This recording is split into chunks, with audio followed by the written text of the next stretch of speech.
Então tá bom. Então posso falar? Oi. Só para eu... Não é complementar, eu acho que é complementar mesmo, né? Quando a Ângela falou da lei 10.639, que eu não sei se todas e todos conhecem, mas que ela apontou da obrigatoriedade do ensino da história e cultura afro-brasileira e africana, né? Em todos os currículos. Mas, para além de pensar na lei, Ângela, acho que quando se trata da educação, é pensar que essa lei, ela trouxe alteração para a LDB, né? Então, essa lei, a 10.639, a 11.645, elas alteraram a Lei de Diretrizes e Bases Nacionais. E também, depois da lei, foi criado, que eu acredito que é o nosso guia, que é a nossa guia de discussões das relações étnico-raciais no espaço escolar, são as diretrizes curriculares da educação das relações étnico-raciais. Vocês conhecem? Não sei se já ouviram falar. Não? Depois eu vou falar e já vou colocar aqui um link para vocês acharem, para depois vocês poderem discutir. Mas a gente pensar essas alterações na educação e entender que isso faz parte da luta do movimento social negro, né, Ângela? Que é essas mudanças, essa nova trajetória, essa outra trajetória de pensar de pensar uma outra educação a partir das relações étnico-raciais, é uma luta do movimento social negro, e a partir dela que vieram outras, porque primeiro veio o movimento social negro, que desde a década de 1970, né, busca a inserção da disciplina da história e cultura afro-brasileira nos centros acadêmicos, na formação de professores ou nos bancos escolares, mas que não tem essa obrigatoriedade de uma disciplina. Hoje em algumas disciplinas vai da interferência de alguns professores de quererem oferecer essa disciplina para as graduações. Ainda não há uma obrigatoriedade diante da independência, né, das universidades. As universidades, ela nos deve, né, acredito que esse olhar sobre a população negra e outras populações, mas o que eu queria dizer assim, que a partir da lei 10.639, veio depois a obrigatoriedade do ensino da história e cultura indígena também, mas com essas discussões abriu também o debate, eu entendo que foi a partir daí, que nós ampliamos um debate também, por exemplo, sobre as relações de gênero, né, sobre a sexualidade no espaço escolar.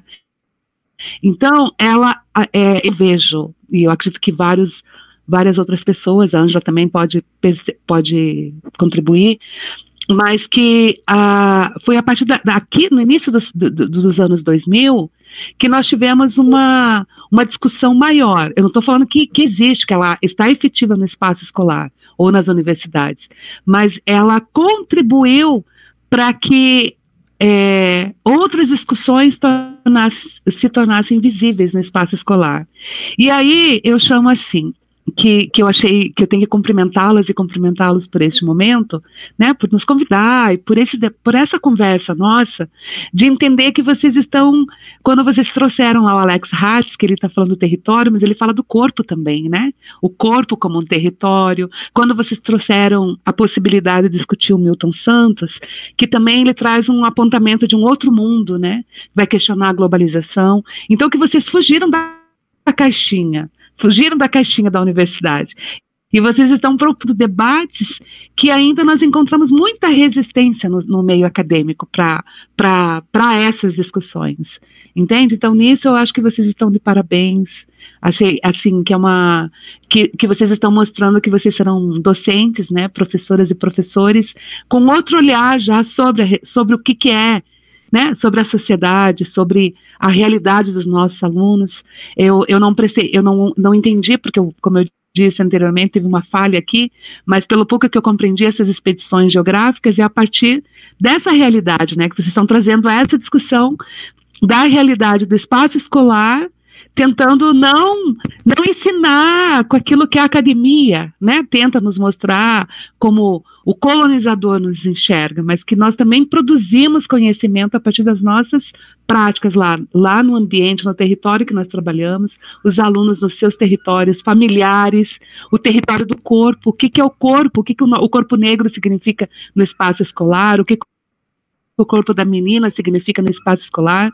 Então, isso eu achei assim, muito interessante, e nesse aspecto acho que o grupo de vocês está de parabéns, né, por não se permitir ser colonizados e colonizadas já desde o início na graduação, e que existem outras realidades, outras culturas, outras formas de ver a sociedade. E aí eu coloquei o link aqui das diretrizes curriculares nacionais para a educação das relações étnico-raciais, e uma coisa que eu acho muito importante dessas diretrizes é porque ela não exclui ninguém, né? Ela não exclui ninguém, ela não diz que é para a gente fazer uma troca, né? O povo negro, os povos indígenas oprimir os povos europeus, não, ou asiáticos, não. Ela está apontando possibilidades de nós podermos compreender que existem outras verdades, né? Que existem outras verdades e que essas verdades elas podem viver, né, fazer troca no espaço escolar sem uma diminuir a outra. E quando a Ângela falou, né, que sem uma civilização excluir a outra, mas sim de reconhecimento, né, de respeito, de valorização da cultura e da cultura, da história africana, afro-brasileira e indígena, que tem sido relegada, sim, há muitos anos. Eu lembro que quando eu era adolescente, criança, enfim, eu tinha vergonha de muitos momentos no espaço escolar, porque nós não tivemos professores e professoras assim comprometidas como vocês estão neste momento em trazer um outro olhar, né, de valorização daquele sujeito lá no espaço escolar, daquela sujeita que tem a sua história, que tem a sua religiosidade, que tem a sua sexualidade. E aí, em cima de tudo isso, né, eu acho que as diretrizes curriculares, ela não fala de sexualidade, mas ela não exclui, entende? Ela não fala de falar, ela não é um modelo, mas ela não exclui ninguém. Então, é uma diretriz assim, muito democrática, pensando efetivamente o que eu compreendo por democracia, né?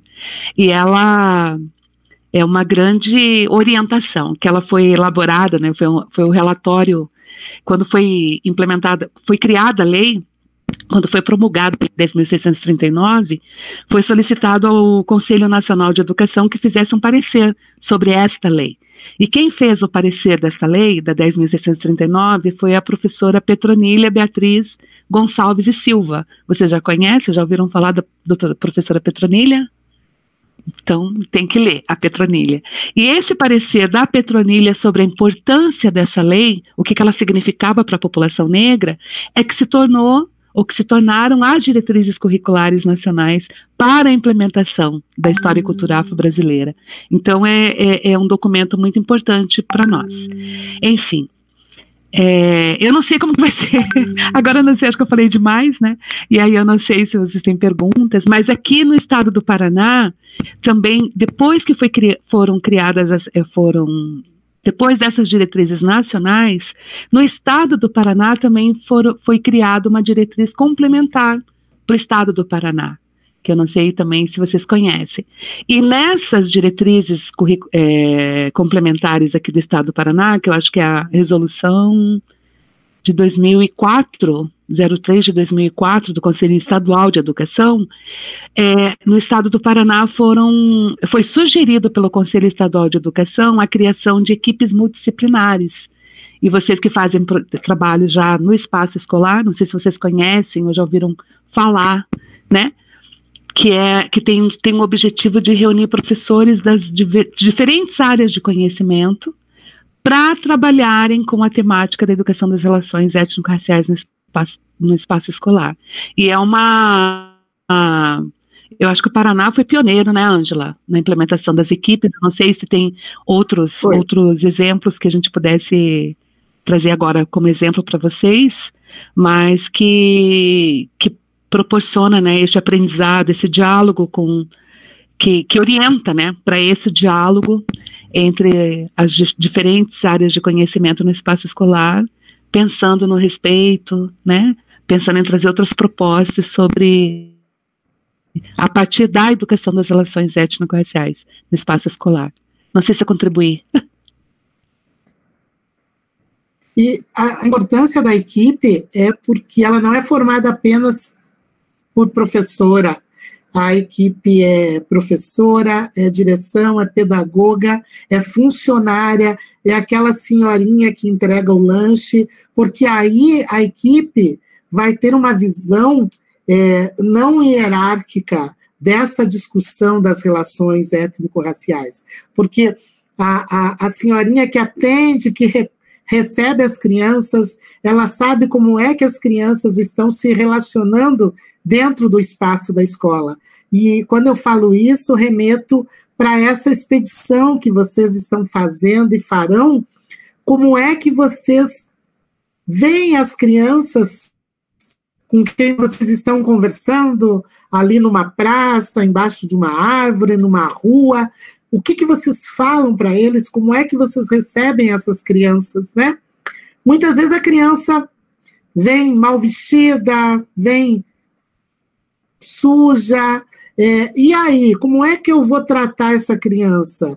Então, nessa eu vou pegar a mão, nessa eu não vou pegar na mão. Então, é tão importante, eu faço minhas palavras da Tânia, que eu estou tão feliz de ver vocês e ter sido convidada, mas não convidada para ensinar vocês, para trocar, para aprender. Porque eu acho que vocês, nessa idade aí, no primeiro ano, a maioria, primeiro e segundo ano, serão revolucionários dentro da faculdade, dentro da universidade. E quando eu digo isso, eu quero fazer uma provocação para que vocês, esse expedicionário aí, esse grupo, mas fazer parte isso já acho que deve fazer parte do DCE, a obrigação de estudar a questão da mulher, a questão negra, a questão LGBT, não é negra, minha que sou negra, não é da mulher, das meninas, não é dos homens só quererem saber parte da história, a questão LGBT. Nós temos que saber de tudo, gente, e saber de tudo. Uma coisa que eu queria dividir aqui com vocês é que falar da questão racial, então eu lembro que as professoras diziam, vai ter um curso lá que vai estar falando sobre a questão racial. Às vezes a pedagoga, Ângela, vê isso aqui da secretaria, vai você que é negra. Não sou eu que sou negra que tenho que ir falar ou participar de um evento sobre a questão racial. Somos nós. Eu que sou negra, você que não é negra, você que é indígena. Por quê? Porque quem tem que combater o racismo? Sou eu que sou negra? Não. Quem tem que combater o racismo somos nós. Então, eu acho que é fundamental, fico feliz com essa ideia da expedição, mas eu quero que vocês se joguem aí nos DCEs da vida, nos GTs que a universidade tem, no NEAB, que acho que vocês já ouviram falar, se não ouviram, vão atrás, porque a obrigação de ensinar os nossos filhos, os filhos das amigas de vocês, daqui a 3, 4 anos, falar da questão racial, falar da questão da mulher, falar da questão indígena e LGBT, é obrigação de cada um e cada uma. Porque se vocês setorializarem a conversa de vocês, o papel de vocês enquanto educadora e educador será pela metade, gente.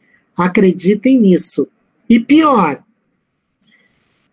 se vocês têm preconceitos, não deixe... Todo mundo tem preconceito. Eu sempre disse isso para os meus alunos.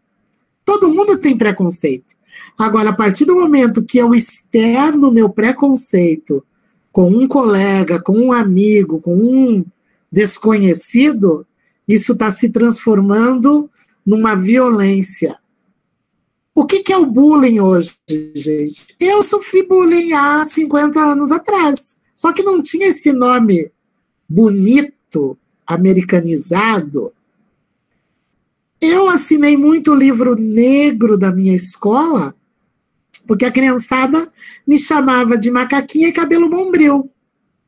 E eu dava porrada, porque eu não aceitava, eu já ficava indignada. Só que daí eu apanhava na escola e apanhava em casa, porque minha mãe me batia, além de ficar de castigo. Então, a luta pela igualdade, pela justiça, é nossa, né? E aí eu gostaria de ouvir de vocês, como é que vocês veem isso que a gente está trocando, e com certeza vocês já ouviram falar de um pouquinho dessas coisas na universidade. Agora, se não ouviram falar, vocês serão os provocadores. Vocês têm que ser os provocadores. Não é porque vocês estão fazendo geografia que vocês não vão falar do papel da mulher, do papel indígena. O indígena permeia a vida de vocês, né? Porque falar em espaço, em territorialidade, tem a ver com a questão indígena e a ver com a questão quilombola. Vocês, aqui eu estou vendo que a maioria é branca. Os pais de vocês, os avós de vocês, fugiram das guerras, bisavós, receberam terra vindo para o Brasil. Vocês receberam terra e receberam salário, diferente de nós. E quando eu digo de nós, gente, estou falando dos meus antepassados, né?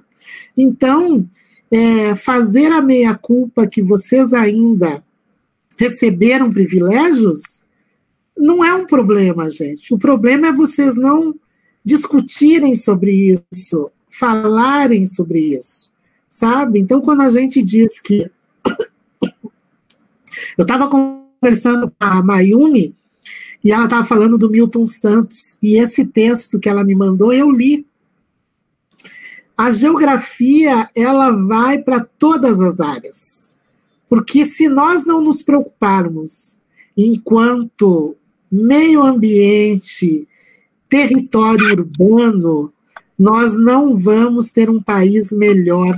A natureza, a poluição, isso tem a ver com vocês. A geografia estuda tudo isso, só que numa dimensão que vocês vão ver aí no decorrer da graduação, mas também no decorrer do aprendizado, você no trânsito, você andando de bicicleta, como é que os pais de vocês tratam essa expedição que vocês estão fazendo enquanto universitários dentro de casa, na separação do lixo, no tratamento com aquele parquinho que tem perto da escola de vocês, ou perto da casa de vocês, qual o olhar que ele joga para aquelas pessoas que estão ali, a babá, a mãe, as crianças, que passa pela questão de gênero, pela questão de raça, pela questão LGBT, pela questão econômica, que é fundamental também. Mas agora eu vou parar de falar e quero ouvir vocês. Então, eu vou passar a palavra para o Brian, porque o Brian ele se inscreveu, então quem tiver dúvida, quem quiser comentar, vai se inscrevendo no chat, a primeira pessoa ali foi o Brian. Pode ir, Brian. Então, a professora Tânia até tinha comentado um pouco do nosso projeto, que ela não sabia, acho que não conhecia muito bem. O que a gente tenta passar realmente é essa questão do conhecimento dos alunos, no cotidiano deles, assim, sabe?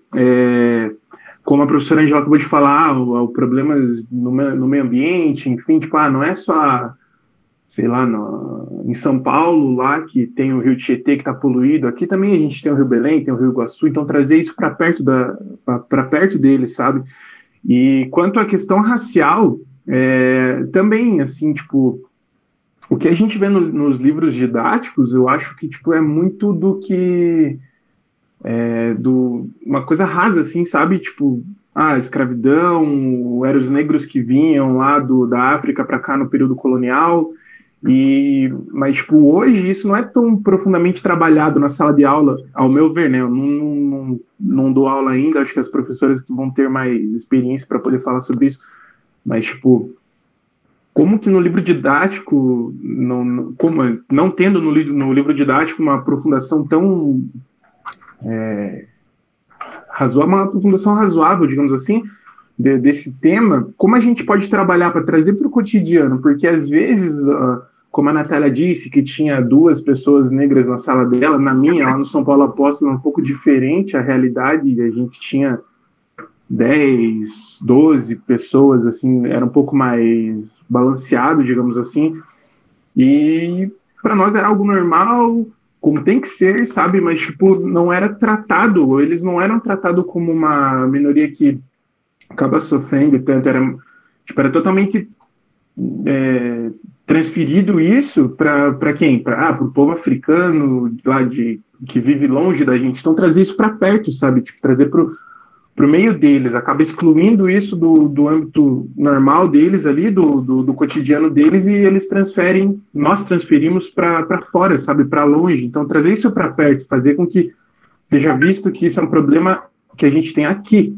Então, é mais ou menos isso que eu quero trazer, professora, tipo, a questão do livro didático, o problema que não trata tanto, a gente até estava comentando em relação ao texto dessa semana, que ele não traz tanta abordagem a isso. Antes da reunião a gente estava comentando um pouco, então é mais isso, assim, o que poderia ter, assim, para poder trabalhar um pouco mais profundo, assim, nessas questões.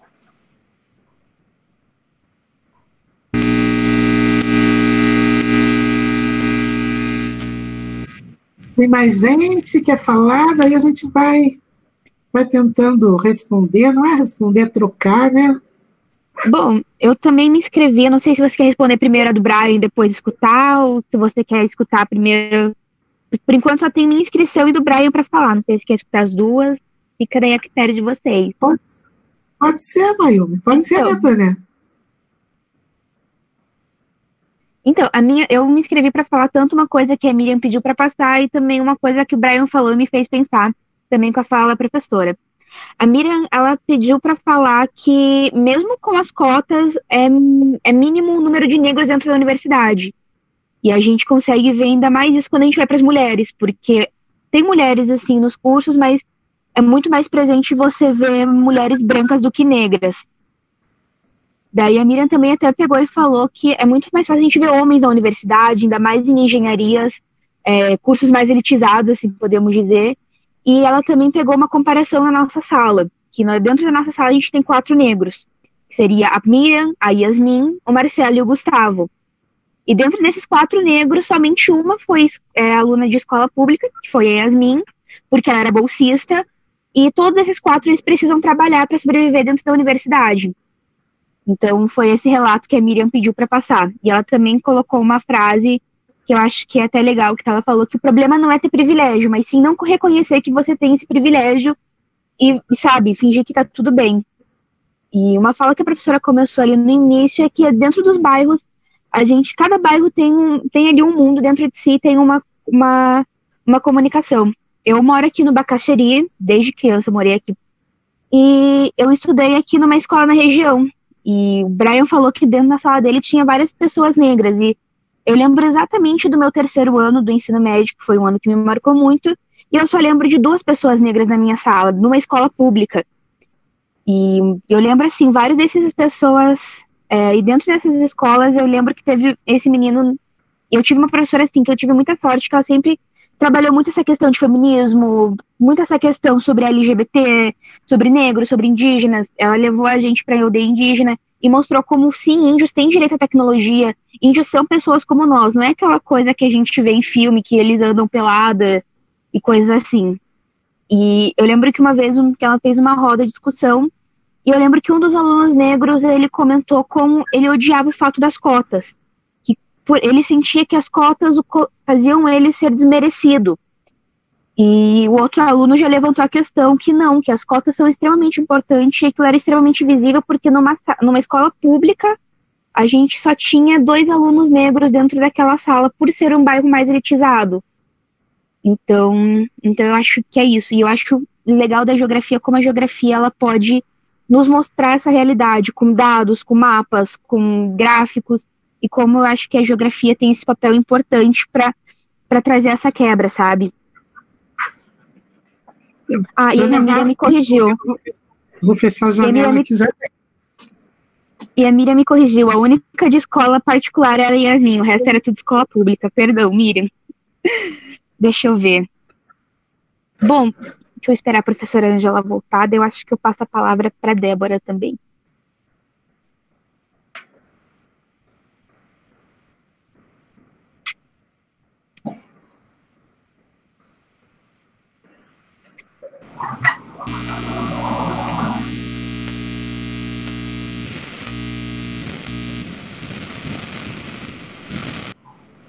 E aí, Tânia? Então, eu acho que a gente podia fazer, para não ficar muito longe as perguntas, muito distante do tempo, Mayumi. Você pode dialogar agora sobre o que o Brian e você falaram? Pode ser? Aham. Eu falo sim, depois a Ângela gente fala. depois vai abrindo para mais perguntas. Isso, para não ficar muito distante, talvez, né? Apesar que eu acho que o Brian não fez uma pergunta, o Brian contribuiu, né, Brian? Você pôs uma... A questão era mais como que o cotidiano, tipo, da gente, que a gente vai trabalhar na sala de aula, com a ausência desses temas, assim, tão aprofundados, trazidos para perto, assim, na sala de aula, nos livros didáticos. Você é professora de história, Tânia, a professora Ângela dava aula de português, pelo menos para mim. Uhum. Então, nessas duas áreas que vocês têm mais experiência, tipo, a ausência, principalmente acho que a professora Tânia, na história, a ausência de trabalhar algo, tipo, aqui, assim, sabe? Porque aqui eu digo para trazer pro nosso cotidiano, sabe? Porque muito se fala de negro na escola, vamos para o Rio de Janeiro, que daí vai ter bastante favela, vai ter as ocupações, e enfim, ou para África, onde vai ter a questão da escravidão, então, tipo, algo trazer isso para nós aqui, para nossa realidade. Brian, assim, ó, não sei se dá para você enxergar, mas aqui tem uma coleção que diz a África está em nós, já ouviram? Que tem o Africanidades Paranaense. Depois eu vou colocar aqui, vou mandar para vocês. Existe uma luta nossa do movimento negro. Eu estou só citando um exemplo talvez, como que funciona o racismo, né, em Curitiba, no Paraná. Mas é só para a gente falar. Eu acho que é uma obra muito importante, que foi coordenada pela professora Marcelene Garcia de Souza, e que tem a participação de pessoas, teóricos, né, pesquisadores aqui do estado do Paraná.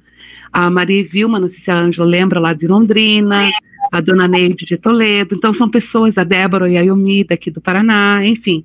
Foram pesquisadores que falaram, ou que foram em busca de informações sobre a população negra no estado do Paraná. É um material que a gente tem questionado por que não foi publicado ainda, né? Por que o estado do Paraná, por exemplo, ainda não comprou para as escolas da rede de educação básica, a rede estadual de educação básica. Mas, enfim, é uma situação. A outra, sim, Brian, com relação, eu acho que a discussão das relações étnico-raciais, ainda como a Ângela falou, ela acaba ainda no espaço escolar, assim como as demais discussões sobre várias temáticas, a discussão de gênero, ou das travestis, enfim, acaba ainda sendo uma discussão pessoal, individual. A Mayumi falou, ainda bem que eu tive uma professora que discutia sobre isso. Acaba ainda sendo individual, já, né? É aquela pessoa que vai discutir sobre racismo, sobre homofobia, sobre meio ambiente, sobre o preconceito contra as religiões, a intolerância sobre as religiões de matriz africana. Enfim, é a pessoa que eu fazia esse papel, assim como a Ângela, assim como vocês provavelmente farão, ainda, porque ainda o espaço escolar está em disputa, né? Esse debate e principalmente neste momento que nós estamos vivendo, esse contexto político da nossa história recente, a história contemporânea, é um momento que vocês vão ter que se preparar bastante para esse enfrentamento no espaço escolar. Nós saímos no momento que eu acho que se eu não tivesse saído em 2019, eu seria uma das professoras presa, ou que seria exonerada. Enfim, é um momento de debate que vocês vão ter que enfrentar. Mesmo assim, Brian, eu vejo que há um interesse mesmo individual, porque nós temos muito material produzido. Tem muito material produzido em todas as áreas, seja na história, na arte, na matemática. Nós temos vários intelectuais que produziram material e que enriquecem, né? Que enriquecem, que trazem uma leitura para além dos livros didáticos. Porque não há, eu não sei hoje, e principalmente nós vínhamos num processo de, eu não gosto de falar desenvolvimento, de crescimento, mas nós íamos num processo de alterações, com algumas comissões que avaliavam o livro didático, a qualidade do livro didático, com grupos que verificavam, né, o material produzido, tanto no governo federal como no governo estadual. Para vocês terem uma ideia, a semana passada, Ângela, foi a semana passada que teve não sei se vocês tomaram conhecimento, mas eu recebi uma denúncia de uma colega, a denúncia, a reclamação, enfim, a angústia dela, de um professor da língua portuguesa que ele estava trabalhando com um texto do Monteiro Lobato. Eu não vou entrar aqui no mérito de discutir, né, as obras do Monteiro Lobato, mas nós sabemos que o Monteiro Lobato foi uma pessoa extremamente racista, defensor da eugenia no Brasil, enfim. E aí, esse professor, trabalhando com um texto que se chama Negrinha, é um dos textos assim, que eu acho que é um dos mais violentos que eu já li. E esse professor de língua portuguesa, dando aula para o 3º ano do ensino médio, ele não contextualizou em nenhum momento o período de escravização no Brasil, em nenhum momento, ele simplesmente trabalhou com o texto A Negrinha, buscando, trazendo atividades para os alunos, onde que esses alunos e alunas iam encontrar os constituintes narrativos do texto, identificar quem eram os sujeitos nas orações, enfim, algo totalmente descontextualizado. E eu fiquei imaginando aquilo. Quando eu recebi aquela aula, eu senti como um soco no meu estômago, me deu ânsia, me deu enjoo, me deu dor de cabeça, eu não conseguia dormir de imaginar que depois de 2003, nós estamos em 2020, de 17 anos da implementação da Lei 10.639, da publicação das diretrizes curriculares nacionais para a educação das relações étnico-raciais, que foi a minha fala anterior, que nos ensina, mesmo aquela pessoa que nunca teve acesso a um material, ela tem ali orientações de como que você vai trabalhar, né, com a educação das relações étnico-raciais, com a história e cultura afro-brasileira. E aquele professor, eu acho que ele nunca ouviu falar, entende? Então nós temos grandes desafios ainda no espaço escolar, mesmo entendendo que nós temos muito material de qualidade produzido no Brasil, muito material. Então, eu entendo assim, que eu não sei falar sobre como que é feito a escolha dos livros didáticos hoje, mas a discussão, Brian, ele vai trazer muito de você, entende ainda no espaço escolar. É você que vai fazer a diferença com relação a essas discussões. É você que trará para o seu aluno, que você vai assistir, vai ver essa aula, por exemplo, que eu falei, e você vai trazer a problematização, vai trazer o contexto para os seus alunos. Quando você vai falar, por exemplo, agora, as vidas negras importam, né? Essa fala, a população negra no Brasil tem falado há séculos que vidas negras importam. Porém, por mais que nós estamos falando há séculos, ainda é um debate atual, né, Ângela? Ainda nós estamos na mesma luta, e é você que vai trazer. Na geografia, pensando no território, pensando no corpo como um território, que eu entendo isso, qual o corpo que tem uma validade, né? Qual o território que vale mais no Brasil ainda? Então, é você que trará também informações, que vai trazer sobre a violência. Quando nós falamos hoje, né, diariamente nós vemos corpos negros sendo assassinados e assassinadas, e ainda para nós assim aquilo, que pena, né? Como esse Brasil é racista. Mas e na prática, o que a gente vai fazer, né? Como professores e professoras, trazer o debate para os alunos. E aí, e também eu acho que a gente também tem que ter essa compreensão de que vocês vão trabalhar com alunos em que, em alguns momentos, eles não estão afim de ouvir você falar sobre isso, né? Quando o Brian falou, professora Ângela, não lembro de você ter falado sobre isso, porque o Brian ainda não estava maduro para ouvir a professora Ângela falar sobre as relações étnico-raciais ou sobre a história e cultura afro-brasileira. E entender que os nossos alunos, né, que nós trazemos o nosso aprendizado em casa, né?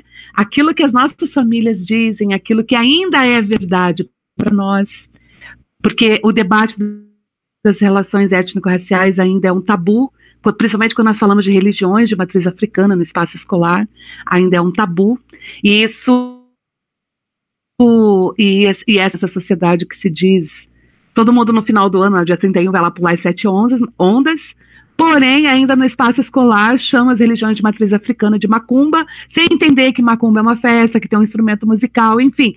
Então, é um processo de desconstrução. E isso, eu acho que os professores de história, de geografia, enfim, todos os professores e professoras que estão envolvidos e que se sentem comprometidas com essa outra sociedade, efetivamente, sem racismo, sem homofobia, é um debate constante ainda. Eu sei que, como movimento negro, eu acho que a Ângela, ela tem uma história muito anterior à minha, que eu aprendo bastante com a Ângela e com outras mulheres, mas como professora e de história ainda, né, eu penso assim, meu Deus, nós temos ainda muito a desconstruir, e vocês são esse passo, né, de trazer essa discussão. Você já vê que é um movimento, e vocês terão vários outros movimentos. E aí, quando o Brian fala que nós temos aqui, por exemplo, ali a Vila Torres, né, que é maquiado pelos arquitetos que querem mostrar uma Curitiba branca. Então, quem vem do aeroporto nem sabe que ali tem uma favela, né? A elite, quando passa do aeroporto para o centro de Curitiba, muitos nem sabem da geografia, não conhecem a geografia de Curitiba, não sabem que ali é uma favela, que ali tem um grande contingente populacional muito grande de negros, tem alguns que já falam até de quilombo, tem algumas pessoas que eu já vi comentário de quilombo negro, quilombo urbano em Curitiba, ou na região metropolitana de Curitiba, né, Colombo, Almirante Tamandaré, enfim, e que nós gostamos de buscar lá no exterior mesmo, né, Brian? Que nem você falando do continente africano. Mesmo que também nós temos que problematizar o continente africano no espaço escolar, e muito por conta de desconstruir essa imagem também do continente africano, sempre sendo um continente que produz desigualdades, um continente que só tem desigualdade, que só tem miséria, que só tem pobreza, e trazer reflexões sobre qual foi a interferência, né? Qual a interferência dos brancos, e eu tenho me sentido cada vez mais em falar negros e brancos, porque nós somos a maioria da população, né? Nós não estamos falando os indígenas são muito importantes, os asiáticos, enfim, mas quando eu falo negros e brancos, porque a maioria da população brasileira se define ou negra ou branca, né? Então é o grande contingente populacional, e aí nós buscamos sempre no continente africano, né, a miserabilidade para mostrar, lá como eles são pobres, e aqui nós não questionamos agora o auxílio emergencial, que foi proposto por esse momento, né, pelo governo atual, aonde nas filas imensas é a população negra que está lá sendo humilhada, né, por vários fatores, vários limitadores que não lhes permitem o acesso, nem a primeira parcela desse auxílio emergencial, quando nós observamos a população negra, e nós temos que falar sobre isso. Porque, querendo ou não, por exemplo, no Paraná, o Paraná ele é visto como o estado mais negro da região sul do país. Nós somos em torno de 28% da população do estado do Paraná, a população negra. E aí eu acho que também os geógrafos vão ter que fazer essa outra geografia negra também no estado do Paraná, apontar as comunidades quilombolas, que nós temos mais de 37 comunidades mapeadas, né, que foram mapeadas no estado do Paraná. E tudo isso é o quê? E que hoje nós estamos vendo um retrocesso diante de tudo isso. Porque também não tem como desvincular toda a produção de material didático, a visibilidade da população negra, não tem como desvincular dos interesses econômicos e políticos do Brasil. E neste momento há um interesse em invisibilizar aquilo que estava no início da sua visibilização. Início que eu digo assim, início desse processo que foi os anos 2000, de trazer o debate da educação das relações étnico-raciais. Com isso houve produção de material didático, com isso houve maior visibilidade da população negra, das comunidades quilombolas. Tinha gente que não sabia que existia quilombo no Paraná. Muitas pessoas não sabiam o que era quilombo. E foi a partir dessas discussões, né, a partir da implementação da lei, que trouxe essa... E também o debate sobre as ações afirmativas. Então, eu não sei, eu não tenho uma receita para falar de como mudar, mas eu acho que vocês da geografia que vão ter que pensar hoje como que nós vamos trazer a realidade paranaense para o espaço escolar. Né? Eu acho que nós temos também, como eu falei aqui do Estado do Paraná, essa coleção que traz a história, que traz músicos, que traz poetisas, que traz profissionais negros que foram omitidos pela história oficial, né? Que foram omitidos pela história oficial do Estado do Paraná. E só, não sei se eu falei sobre isso, mas não só mostrar a miséria daqui do Paraná, do Brasil, enfim, não só se mirar no continente africano, mas também o inverso, né, de mostrar o continente africano como produtor de conhecimento, como produtor de riquezas, o porquê. Aí vocês devem também estar estudando a divisão internacional do trabalho, né? A divisão internacional, o que cada continente representa nessa globalização, né, imposta no final do século XIX, o que representa a África. E, bom, acho que é isso, acho que, não sei se eu contribuí. Eu acho que nós temos que pensar do micro para o macro. E do macro para o micro e entender essas diferenças, né? O que representa para o Estado do Paraná não mostrar a população negra? O que representa para o mercado internacional apontar a miserabilidade do continente africano? O que representa para Curitiba não mostrar a Vila Pinto, a Vila... como que agora? A Vila Torres. O que significa isso? Por que nós não sabemos sobre a Vila Torres? O que representa para a administração pública de Curitiba, a população negra, o Chapinhal aqui está cercado, né?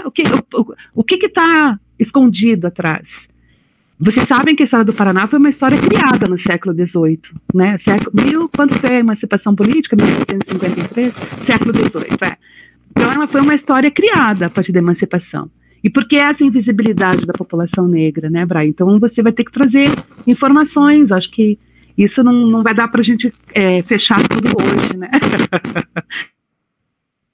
Mas trazer algumas problematizações sobre isso. Não sei se eu ajudei. Eu queria dizer para o Brian, não para o Brian, para todos, né? Que material didático tem,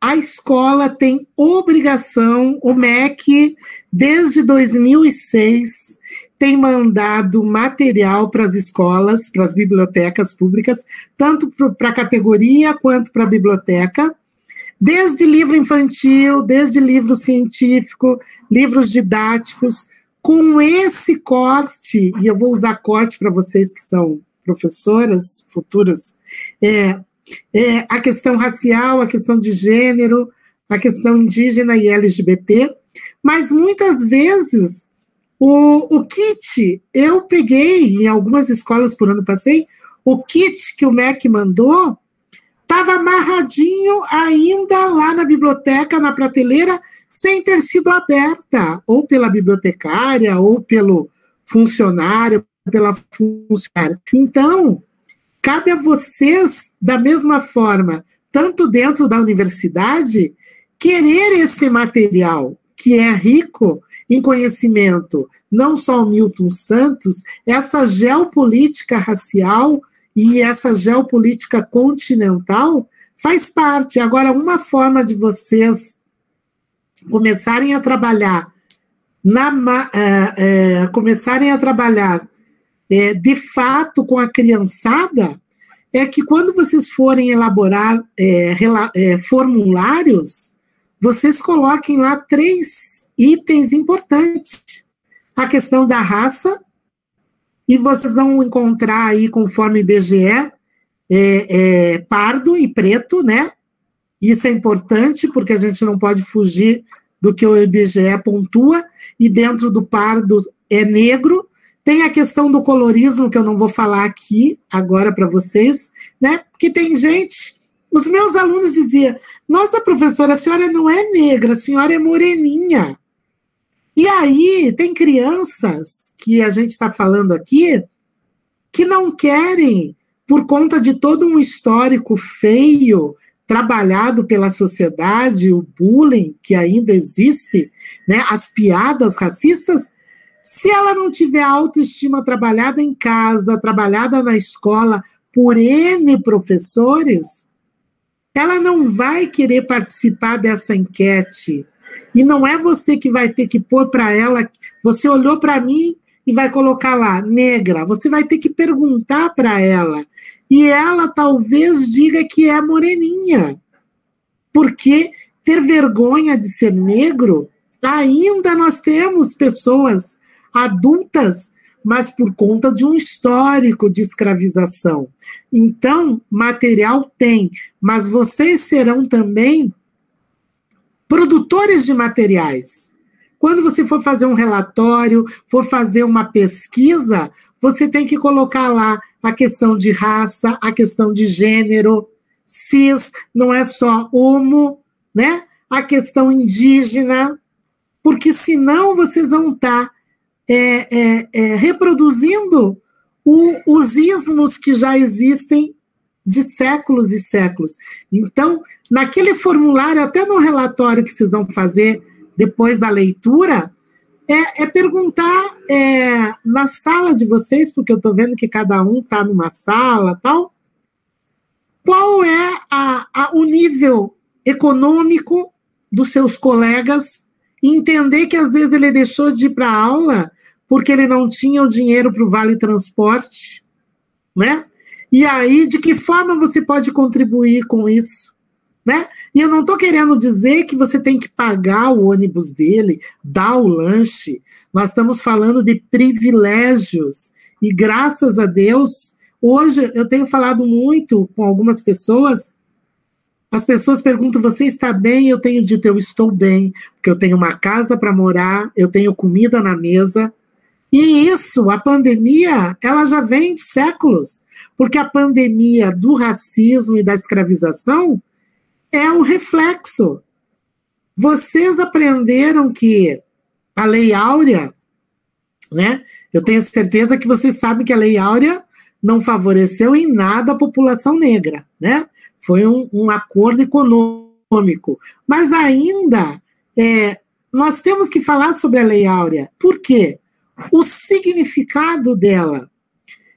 Os negros que já estavam nos quilombos, compraram a sua alforria, compraram ou fugiram para os quilombos, e aqueles que estavam na Casa Grande, as senhoras, as mulheres, gente, nós mulheres, negras e não negras, sustentamos o Brasil, e contando a partir da abolição, os negros saíram do cativeiro das fazendas, foram presos porque criaram a lei da vadiagem. As sinhazinhas com as suas mucamas não gostavam de ver aqueles homens negros na rua. E aí criou-se uma lei para prenderem os homens. Quem sustentou as famílias e continua sustentando, gente, somos nós, mulheres, com os quitutes na porta das igrejas, na praça. E hoje a mulher estuda, o marido trabalha, mas a mulher, se vocês deviam fazer uma pesquisa das mulheres na universidade. É isso. Agora, em desvantagem as mulheres negras, né? Porque as mulheres negras estavam falando, acho que foi a Isabel que disse que tinham 2 alunos na sala dela. De primeira a quarta, você tem uma quantidade X de crianças negras na sala de aula. Quando vai para o ensino 9º ano até começar o ensino médio, esse número reduz. E quando chega no ensino médio, eles querem trabalhar, porque precisam ajudar em casa, porque querem ter um tênis, uma roupa, um celular. Isso não quer dizer que os brancos também não, mas por conta de toda uma escravização. Então, quando a gente diz que vocês têm que voltar ao passado para entender o presente, é porque muitos avós receberam terras, receberam salário, e isso é importante na construção de vocês. Por isso que vocês serão os formadores de opinião na sala de aula, na casa de vocês, no grupo de amigos. Quando você questiona um colega teu fazendo uma piada com uma criança ou com um adulto, por causa do cabelo, por causa da opção de roupa, vocês têm que questionar isso. E isso não vai estragar a amizade, vai ajudar vocês a construírem uma relação de amizade, de coleguismo, calcada na igualdade de direitos e de respeito. Eu lembro, eu não sei em que ano que surgiu a revista Raça. Talvez vocês nunca tenham ouvido falar da revista Raça. A revista Raça é uma revista negra. E eu lembro que tem uma professora, que foi professora do Brian, que é minha amiga. Quando eu levei a revista Raça para a escola, ela disse assim: ai, Ângela, que absurdo ter uma revista com negros. Aí eu falei, mas por quê? Não vou falar o nome. Por que é absurdo ter uma revista só com negros? Se nós temos uma revista só com negros, vocês têm 50 revistas com branco. E aí você diz que nós é que estamos praticando racismo? Eu tenho que trabalhar a autoestima da criança. E aí uma forma de trabalhar a autoestima da criança é você pegando uma revista, você pegando um livro didático que traga a mulher, a criança, advogada, médica. Quem é que já foi aí em advogado, médico, dentista negros? Alguém já consultou com um ortopedista, com uma geriatra, com um dentista, com um advogado, com um engenheiro negro? Talvez vocês que sejam jovens conheçam e já foram. A mãe de vocês já tenha levado, quem é casado, apesar que acho que aqui ninguém é casado, né? Mas eu não tive isso, eu só tive o lado negativo da história. Então vocês têm obrigação de construir material didático, porque lá na universidade vocês também vão fazer, o professor vai provocar vocês para produzirem material na geografia, e o material didático na geografia vai aparecer aquela praça onde tem um menino negro lá, todo mulambento. Alguém desenhou um menino negro todo mulambento. Por que o menino negro precisa ser mulambento? Ele não pode ser um menino bem vestido, com tênis. Ah, mas a realidade não é isso. A realidade não é isso, mas também não é só isso. Então, nós temos que ter esses dois olhares, a realidade e o porquê que não temos artistas, médicos negros, por conta do racismo, por conta da escravização. E se vocês não meterem o dedo na ferida, gente, vocês não vão mudar o mundo. E eu digo vocês porque eu não sei se eu vou estar aqui amanhã, e nem nós, ninguém sabe. Mas vocês, eu estou acreditando em vocês, que vocês é que vão produzir materiais, histórias, mapas. Vocês vão produzir tudo isso. Nem todo mundo vai para a sala de aula, né? E aí, e se for para a sala de aula, vocês vão ensinar as crianças a quererem ser médicos, professores, doutores, etc. E se você não falar para eles e para elas que elas podem ser o que elas querem ser, nós não vamos mudar o país. Agora, se temos preconceito, não podemos externar esse preconceito, principalmente no local de trabalho e principalmente dentro de um universo de uma sala de aula. E jamais ficar calada quando acontecer algum tipo de absurdo, de violência em relação à mulher, em relação a qualquer pessoa, gente. Porque o problema nosso é que nós ficamos calados. Eu, antes de entrar aqui com vocês, eu chorei conversando com a Tânia, vendo aquele cara em São Paulo pisando na cabeça daquela mulher.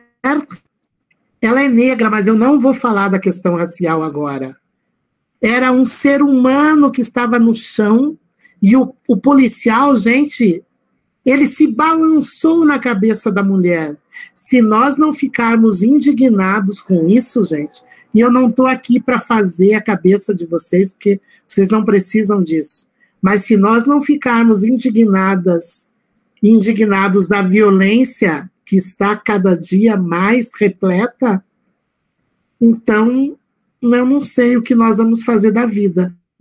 Como é que você vai lidar no trabalho, em casa, se você disser, é mais um e não tem problema, não foi comigo mesmo. É isso, quero ouvir vocês. Desculpa aí o desabafo, mas hoje foi uma manhã assim, eu já tinha visto o vídeo, mas é terrível.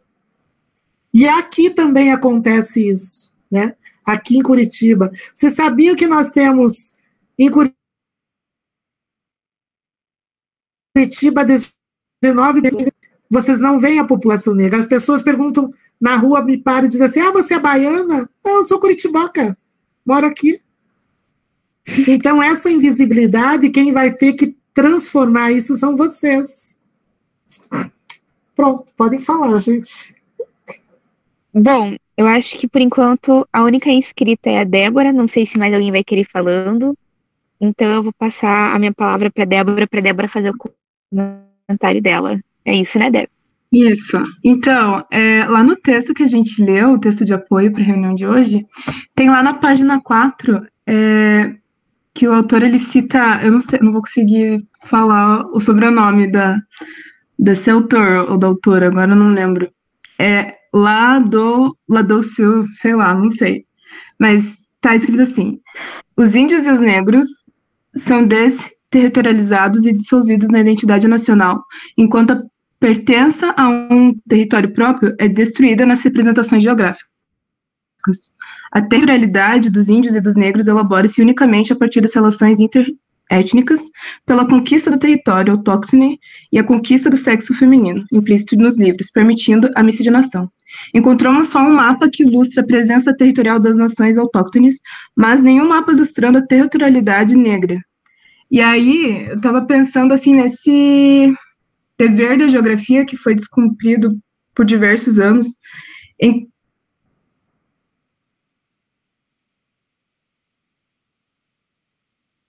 trazer essa vez esse distanciamento que a gente vai vivendo, assim, sabe? De pensar, tipo, como eu posso trazer para o cotidiano do meu aluno, sendo que a gente sempre usa as coisas que acontecem lá em São Paulo, que acontecem nos Estados Unidos, que estão para ficar com dó das pessoas que moram no continente africano, assim, sabe?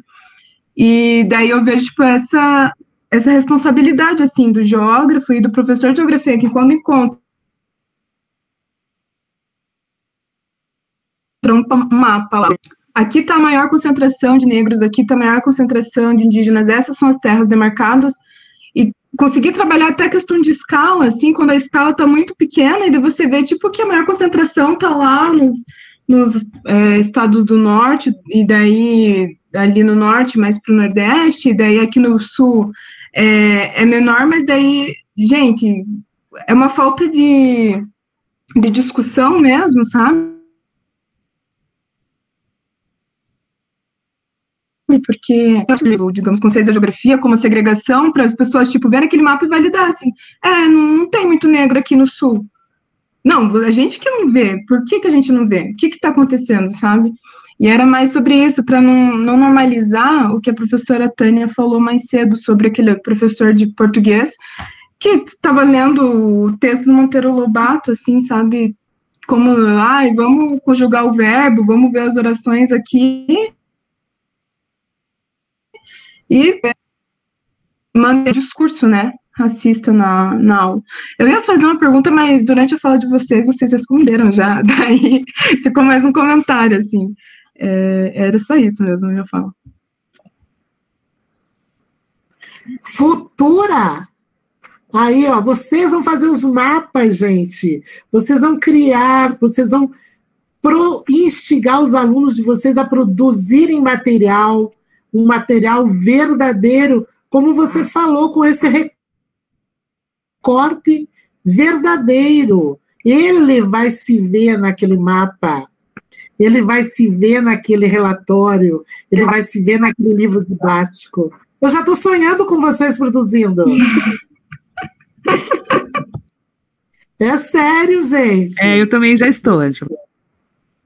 Daqui 4 anos, olha, joguem na loteria, ganhem um editor que vai fazer livros didáticos, livro de historinha, vai fazer mapas com a cara do Paraná, mapas com a cara de Curitiba, mapas com a cara do Bacaxiri, do Uberaba, do centro, aonde todo...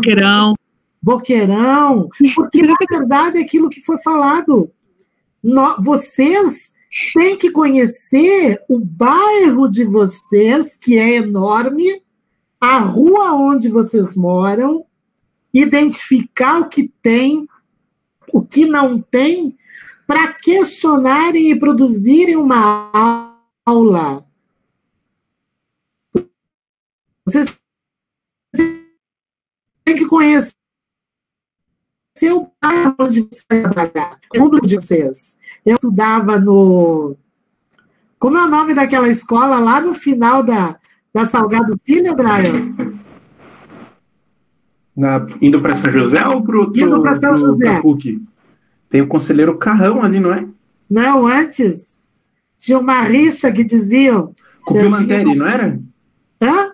Pio Lanteri? Não.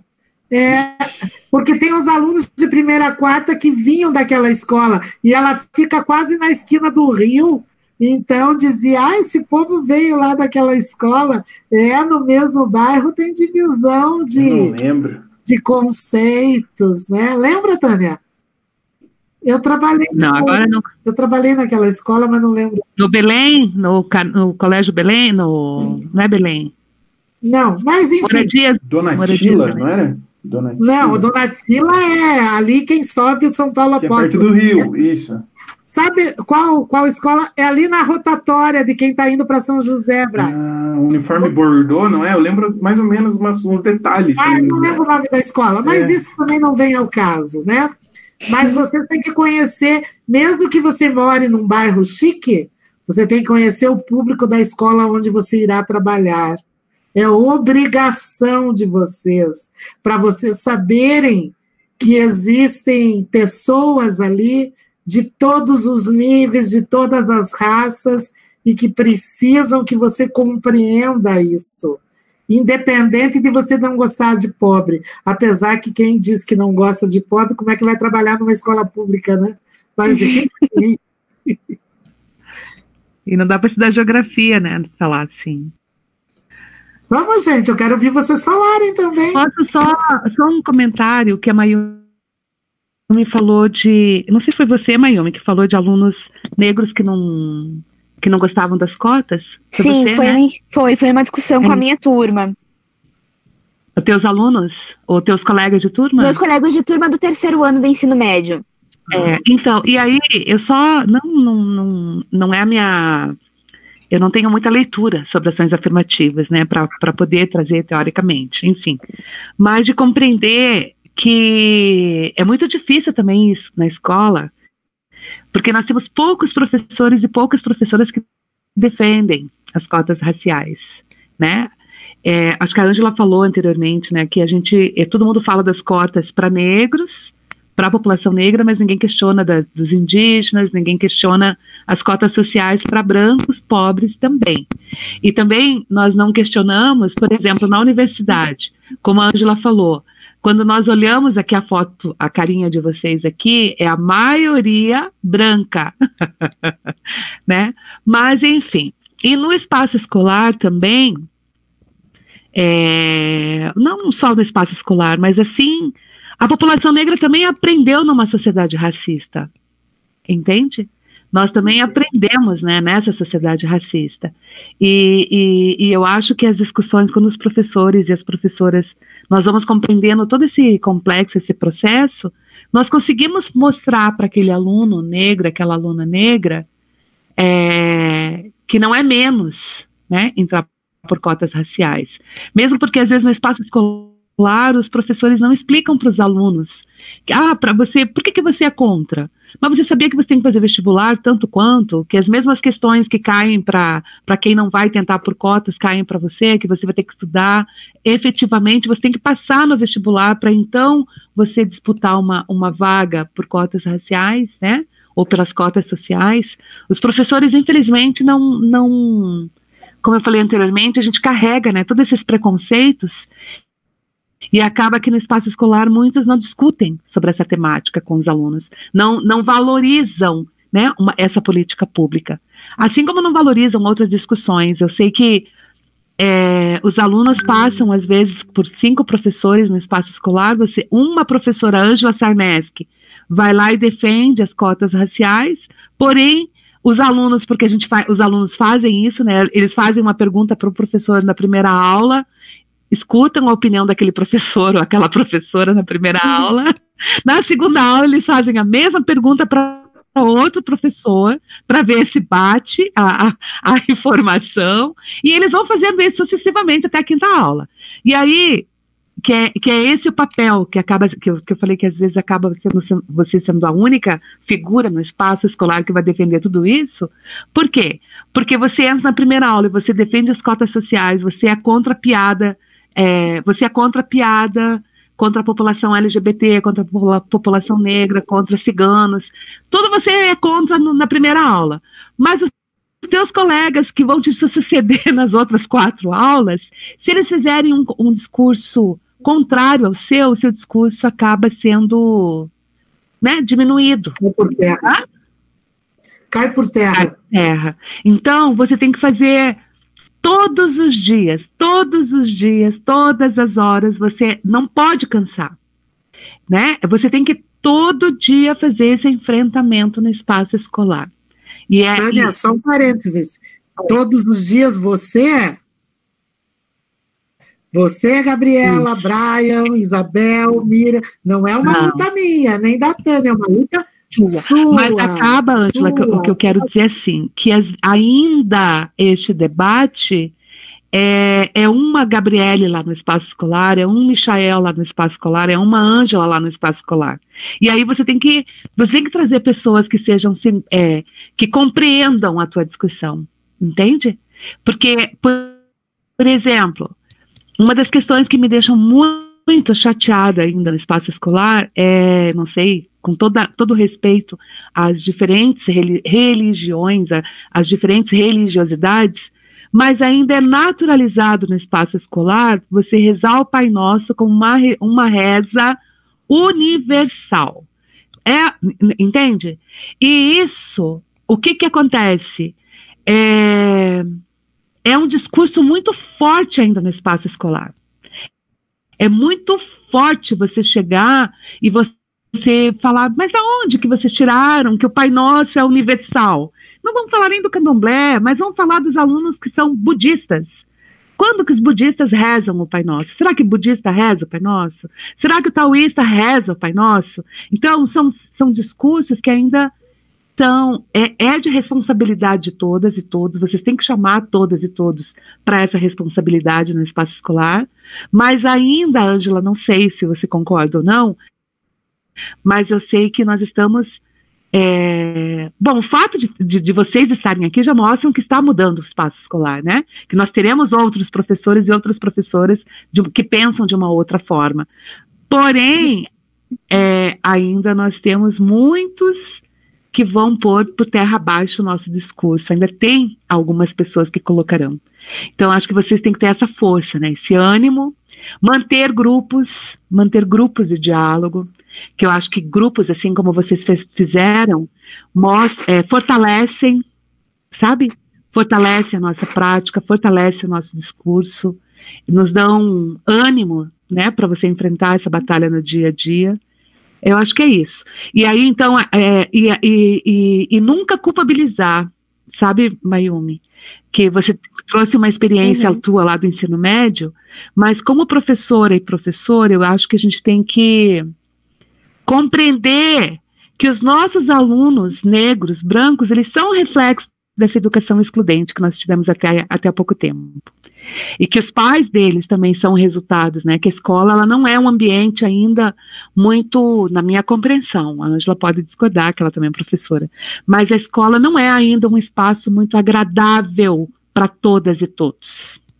É um espaço que ele produz e reproduz violências ainda, seja entre os alunos, mas entre os professores e professoras também. E que às vezes a gente se torna uma referência para o aluno e para a aluna poder conversar. E aí a Miriam colocou ali, olha, eu fui uma dessas crianças que só descobri negra depois de uma certa idade. Então, de saber que isso é, no espaço escolar, uma realidade. Muitos alunos e alunas ainda não se veem como negras e como negros, né? Eu tenho uma história de um aluno que ele sempre dizia para mim assim, pequenininho, no 6º ano, né? Então ele dizia assim, professora, você é muito parecida com a minha mãe. Ah, que legal, eu dizia, né? Professora, toda vez que eu entrava na sala de aula, ele falava, professora, você é muito parecida com a minha mãe. E eu dizia assim, né? Porque os pequenininhos é uma graça, né? Aí um dia eu perguntei para os alunos assim, para todas e todos, com a discussão com relação à discussão da história e cultura afro-brasileira, né? Quantos aqui acham que os antepassados vieram da África? Alguns, eu levantei minha mão e alguns lá levantaram a mão. Este menininho que dizia que eu era parecida com a mãe dele, ele não levantou a mão, entendeu?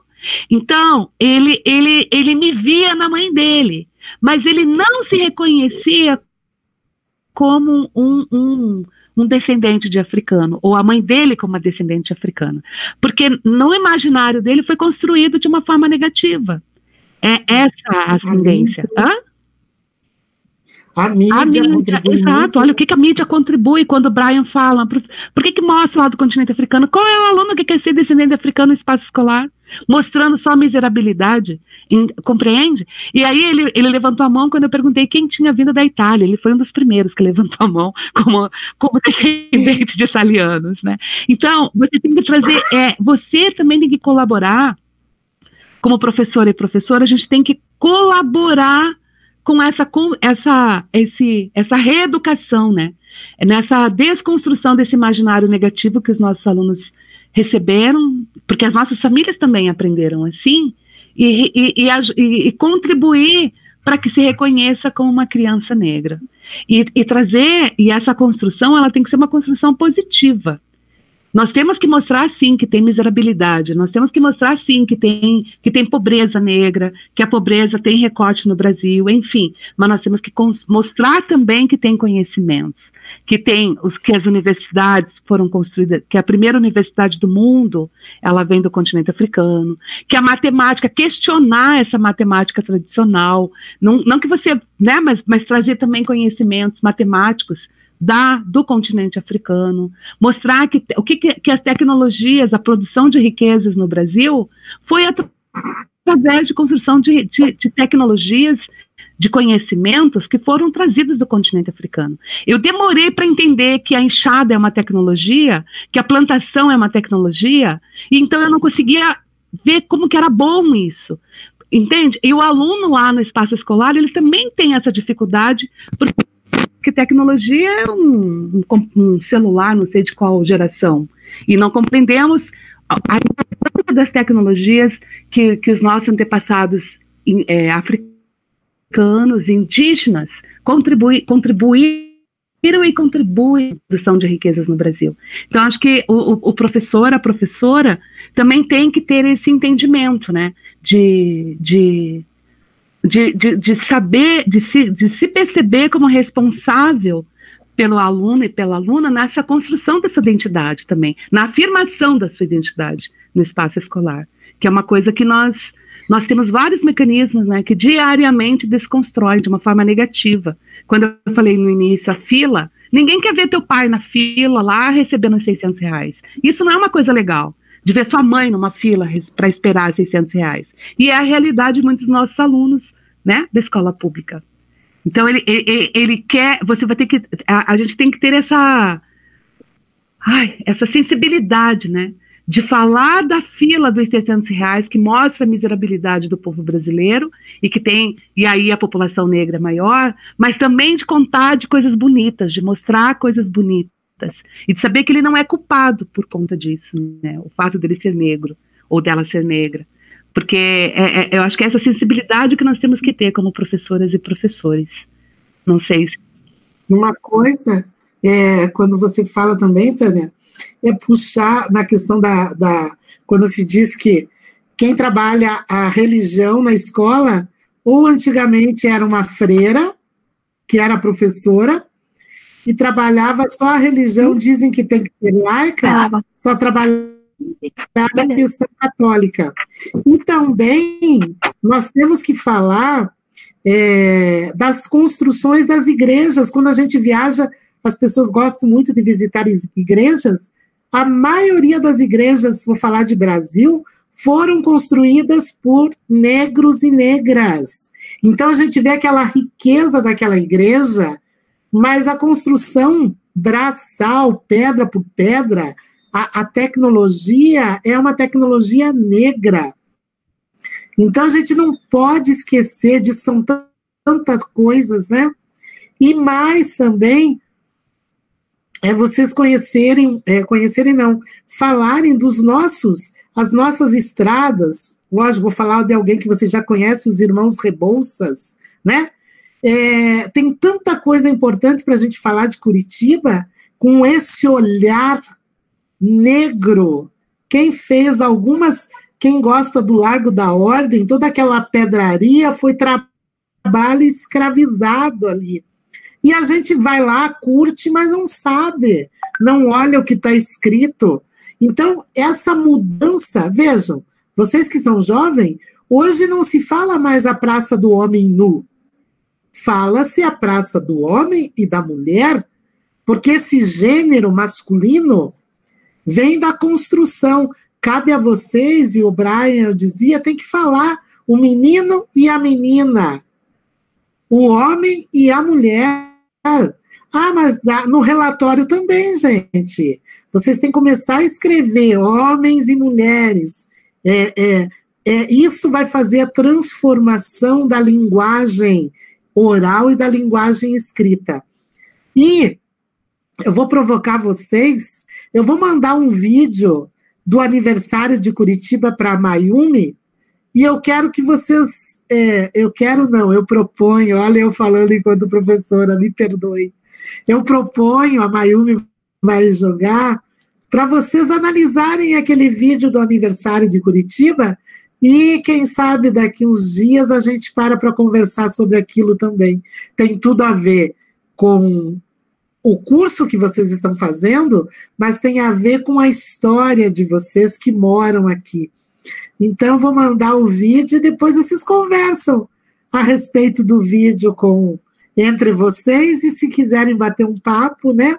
E aqui, ó, gente, vocês têm esse material aqui, ó, eu vou mandar para a Mayumi, vocês vão ter uma riqueza de todas as disciplinas para vocês trabalharem aí. E tem uma série de filmes infantis para vocês trabalharem, que falam da natureza, das árvores, do meio ambiente, do ar. Material não falta, gente. Se vocês querem material, nós temos. Mas também, vocês acham lá na página, não sei se ainda acham na página do MEC, né? Porque, infelizmente, esses governos aí têm acabado com tanta coisa boa, a Secretaria da Mulher e o Ministério não tem mais, o Concepir não tem mais, mas, enfim, eu vou passar para Mayumi uma indicação que esse material é justamente para quem é professor e professora. E não é para nós, negras e negros, é para vocês que não são negros trabalharem. Porque eu vou dizer, ser antirracista, gente, não pode ser passageiro, tem que ser eterno, ser humano, trabalhar sobre isso. E guardem os preconceitos de vocês na caixinha, quando você estiver no banheiro, você conta piada para você, você ri do cabelo do outro, mas não extrapolem com os colegas do curso de vocês e do curso da universidade, porque quantas vezes já atravessaram a rua por conta do meu cabelo? E os meninos, então, sofrem muito. Isso aqui não é mimimi, isso aqui não é piada, isso aqui não é chororô, gente. E eu espero que vocês usem aí e venham falar com a gente, sabe? Eu acho que eu estou muito feliz da proposta de vocês virem ouvir e trocar, porque quem falou mais fui eu e a Tânia, né? Vocês falaram quase nada. Nós não deixamos também, né? Mas não vai faltar oportunidade, gente. Alguma pergunta, alguma colocação? Alguma sugestão? O Davi, ele comentou aqui que ele tem uma indicação de um texto do Almeida que se chama Terras Tradicionalmente Ocupadas, Processo de Territorialização e Movimentos Sociais. E ele falou que, basicamente, o texto ele fala das territorialidades que estão vinculadas com as entidades dos PCTs. Como o Estado mesmo criado, o termo não atende às demandas desse grupo. Ele também mostra um número de quilombolas, quebradeiras de coco, baçu, e é de 2004, mas ainda ele é bastante válido. Ele também fala que tem 2 milhões de quilombolas no Brasil e que esse território ocupa cerca de 30 milhões de hectares. Mas só 70 quilombos foram titulados em 2004. O Michael ele também falou sobre a Edinalda Alves, então foram esses comentários. Eu não sei se alguém quer mais comentar alguma coisa. Se alguém quiser, pode falar, acho que nem precisa se inscrever. Se alguém quiser falar, fazer um último comentário antes de terminar. Eu quero. Então, pode ir, Michael. Vai que a palavra é tua. Bom, oi a todo mundo, eu acabei de chegar. Acabei de chegar não, tô um tempinho. É a Enedina Alves, ela foi a primeira mulher engenheira formada no Brasil, e ela era uma mulher negra curitibana. Depois vocês vão pesquisar sobre a usina Parigô de Souza, que ela fez. Ela era uma mulher extraordinária, ela andava pelo canteiro de obras com uma arma, porque os caras não respeitavam a mulher, não vão respeitar a mulher negra, né? E ela fez uma usina de energia dentro do granito do rio ali, acho que é Antonina. Vamos pesquisar, que é bem interessante de ver a obra dela. Outra coisa, já que estão indicando o livro, eu queria indicar 2. Os 2 são do Clóvis Moura, o Dialética Radical do Negro Brasileiro e Sociologia do Negro Brasileiro, que ele dá um panorama de como o Brasil se formou a partir do modo de produção escravista. Maravilhoso, assim, e como que isso foi desenvolvendo o nosso capitalismo dependente periférico agora, né? Então, acho que é um livro, assim, maravilhoso para a gente entender como que a nossa sociedade se formou, a nossa sociedade brasileira, dentro do modo de produção capitalista, né? E a gente pode tirar vários pontos daí, mesmo com relação principalmente, né, com relação à educação, às relações sociais dentro da nossa sociedade e tal. E também pode jogar um pouco a gente pode entender o que está acontecendo agora, né? Como a professora falou, da mulher do policial que pisou no pescoço da mulher. É inacreditável que esse tipo de coisa esteja acontecendo em 2020 no Brasil, onde 51% da população é negra, sabe? É um negócio absurdo. E eu não sei se vocês assistiram, vocês assistem, né, o Roda Viva. O último Roda Viva que eu assisti foi com o professor Silvio de Almeida. Ele estava falando que, não tem como a gente pensar uma melhoria, uma saída para o racismo no nosso país, se a gente não discutir isso seriamente, né? Nos termos da política, da economia e da cultura, porque a cultura brasileira, ela é riquíssima, e nós ficamos cativos, né, de uma cultura que não é nossa, uma cultura estadunidense, onde 10% da população é negra, e sendo que aqui nós somos, na minha opinião, né, nós somos culturalmente mais ricos que os Estados Unidos, e a gente fica cativo do que vem de lá. E a educação também tem um grande papel nisso, né? Então, é isso. O livro, a Enedina, que é uma das mulheres maravilhosas que Curitiba produziu, entre aspas, né? E, eu acho, assim, com o que eu consegui ouvir, o contexto que eu tenho ele no meu computador, eu tinha lido ele há algum tempinho atrás, eu não consegui ler ele agora, olha só. E eu acho, na minha humilde opinião, quando você vê que, tipo assim, 85% da população brasileira recebe até 3 salários mínimos, e a concentração de renda absurda, sendo que 150 mil?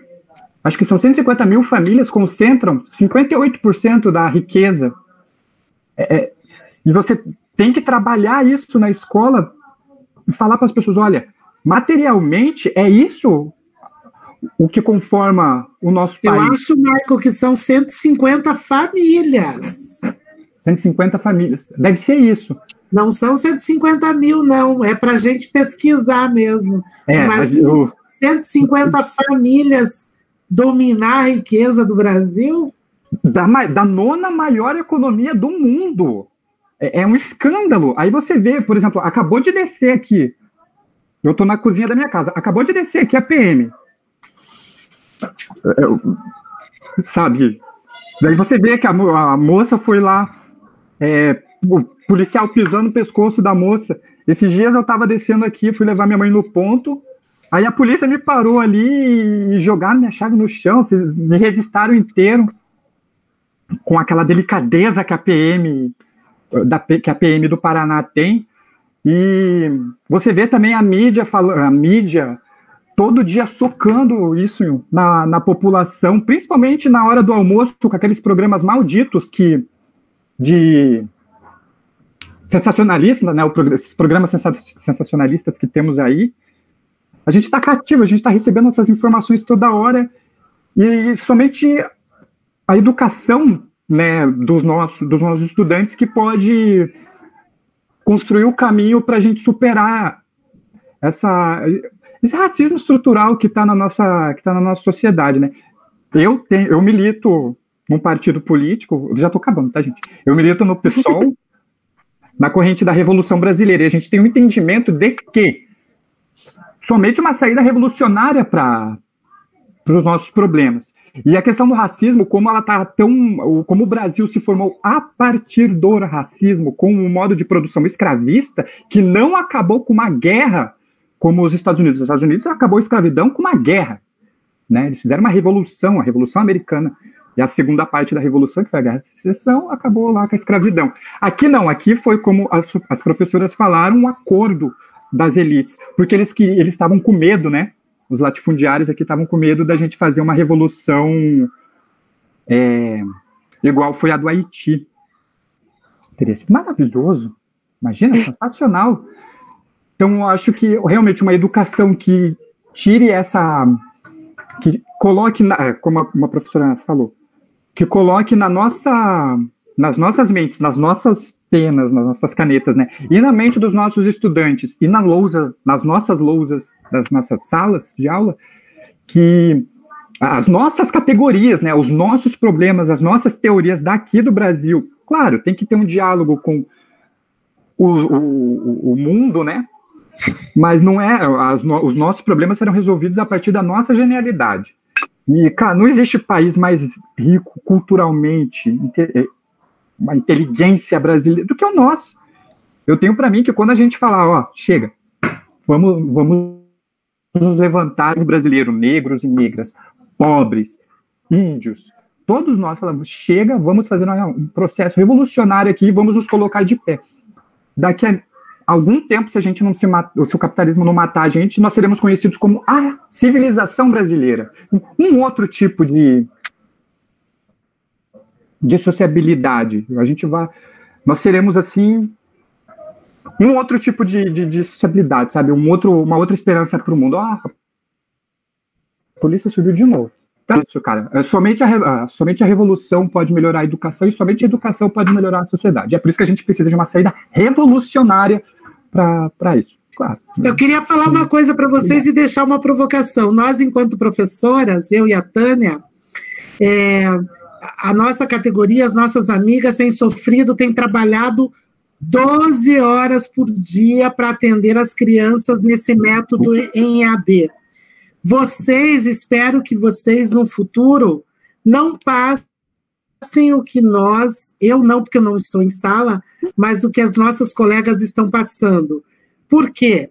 Porque querem vender tecnologia que com certeza saiu muito cara, muito dinheiro desviado, na minha opinião, mas ao mesmo tempo, como é que as crianças aí da periferia estão conseguindo estudar com um celular para uma família de 4 pessoas? Então fica aqui a reflexão para vocês, porque aquilo que eu falei, vocês vão ter crianças ricas, pobres, negras, não negras, e vocês vão ter que saber lidar com toda essa diversidade. Como é que vocês estão conversando com as amigas de vocês, com os pais de vocês, com a filha da empregada de vocês, como que ela está lidando com as crianças da escola pública não tendo grana, às vezes, para comprar crédito, para acessar a nossa internet? A minha vive caindo, a de vocês eu não sei. Imagine daquelas crianças. E aí a mídia pega um caso bonitinho, eu não estou dizendo que aquilo não é importante, mas daquela menina que atravessou aquele campo todinho lá em Curitiba, ou no interior, e aí uma outra família que tinha uma internet, ela fez uma barraquinha para a mãe estudar. Aquilo também é um jogo de cena no sentido midiático, gente, porque as nossas crianças perto da casa da gente, elas não têm, e elas têm vergonha muitas vezes de dizer que ela não tem dinheiro para pôr crédito, que a mãe não sabe lidar. Se eu não sei, quanta mãe não sabe lidar com essa tecnologia, com esse classroom? Então, é para vocês pensarem nisso, que aí o governo agora diz que vai distribuir máscara para todas as crianças da rede pública. Eu espero que essas máscaras sejam bem baratinhas, porque tem muita criança, e essa pandemia vai longe, gente. Agora, nós temos que parar para pensar. Infelizmente, vocês estão vendo aí o Brasil desviando dinheiro da saúde pública, da educação, por conta da pandemia. Isso faz parte desse espaço geográfico, geopolítico, que a gente está falando aqui também. E cabe a vocês corromperem esse sistema que é universal dessa prática. Quantos políticos, receberam os R$600? Receber e devolver, porque receber e descobrir que recebeu, e se não devolver? É alguém da minha família. Tem que devolver do mesmo jeito, gente. Ou a gente é justo com todo mundo, ou a gente faz de conta, né? Então eu quero que fique aí uma reflexão para vocês pensarem naquelas crianças, porque a pandemia é algo recente, vocês já devem ter tido contato com crianças, como é que elas estão lidando em casa com essa questão de estudar. A gente não quer dizer que não tenha que ter, mas esse estudo tinha que ser mais lúdico, uma leitura, um filme, porque as crianças, a mãe não tem nem tempo de acompanhar o estudo da criança. Mas é isso. Acho que deu, né, gente? Eu acho que ninguém mais falou nada, acho que ninguém mais quer comentar. Engraçado, esse povo não fala, né? Eu acho que não sei se mais alguém quer comentar, senão eu acho que dá para agradecer você e a professora Tânia, que fizeram essa fala com a gente, essa conversa com a gente, que deu pra gente perceber muita coisa, sabe? Eu acho que foi muito importante a gente, como futuros professores, escutar isso, porque é uma coisa que a gente vai ter que aplicar em sala de aula futuramente, e sempre pensando numa educação mais justa, sabe? Uma educação igualitária para todos os alunos. Eu acho que é isso, não sei se alguém mais vai falar. E procurem a Tânia, que está lá na universidade, porque a Tânia é doutora, né? Participem do curso de extensão, não só na temática de geografia, na questão racial, porque a questão racial passa por todas as disciplinas. Cabe a vocês fomentar o campus de vocês, a universidade de vocês, o DCE de vocês, o Grêmio, o DCE é o Grêmio, o NEAB, os cursos, provoquem os professores de vocês para um diálogo. Pergunte para o professor de vocês e não deixe com que ele diga, não, sobre isso nós não vamos falar. Nós temos que falar, sim, sobre a questão racial, sobre a questão LGBTI, sobre a questão indígena, sobre a questão das mulheres. Vocês, homens, têm que provocar também os professores na questão de gênero, que sobra sempre para nós mulheres, né? Mulher fala de mulher e os homens vão falar das mulheres. É como se o homem não tivesse gênero, né? Exatamente. E não gostasse do outro ou do mesmo, né? Cada um faz a sua escolha, mas a gente tem que falar sobre isso. Eu provocava muito os meus alunos, porque eu sempre defendi as mulheres. A gente tem que defender as mulheres, né?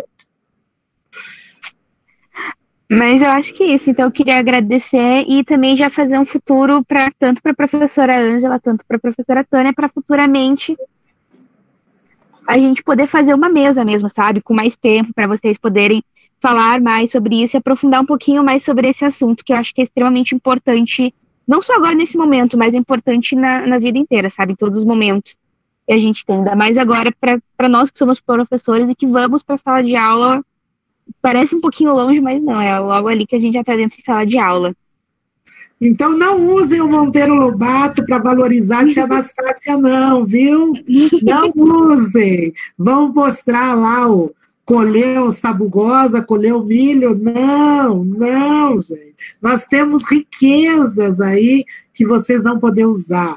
Se tiverem dúvida, perguntem, mas hoje com o Google, ele vai dar para vocês tudo o que vocês quiserem. Se vocês quiserem, porque senão não precisa. Eu vou dar essas referências aqui, a Tânia passa algumas, eu vou pôr o aniversário de Curitiba para vocês pensarem, mas vocês acham tudo no Google, tudo. Mas, querem saber alguma coisa? Pergunte. A gente não tem a solução ainda para matar o Covid. Ah, não, tem um vermífugo que mata o Covid. Mas isso eu vou deixar para os especialistas, que eu não sou especialista, não. Mas a gente vai tentando, tá? Obrigada, gente. Foi muito bom. Ai, me senti na sala de aula também. Muito obrigada. Foi extremamente enriquecedor isso. Mas obrigado mesmo de coração por ter aceitado essa proposta meio que em cima da hora. Eu também vou agradecer a vocês, né, por nos convidar para essa conversa, e estamos aqui, né, se caso precisarem de alguma informação ou alguma questão, estamos aqui à disposição, e foi muito bom, né, fiquei muito orgulhosa de saber de vocês, desse interesse pela educação das relações étnico-raciais. Dá um ânimo, né? Ai, que bom, ó. Nós não somos as únicas, tem jovens aí interessados e interessadas, né? Em realmente fazer alguma alteração e assim para a nossa sociedade, tornando-a, quem sabe, lá na frente mais equânime, né?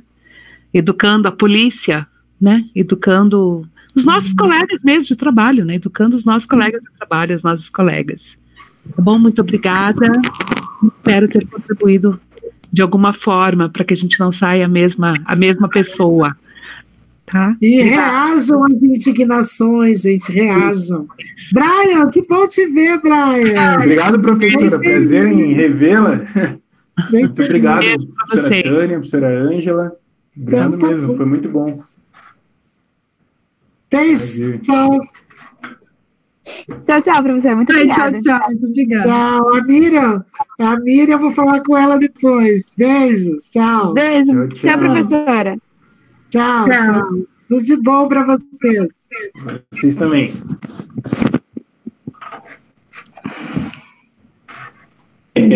Rapaziada. Que aula! O que falar depois disso? Mano, não tem o que falar. Foi espetacular. Cara. Do nada a gente teve uma mesa, assim, tipo, espontâneo.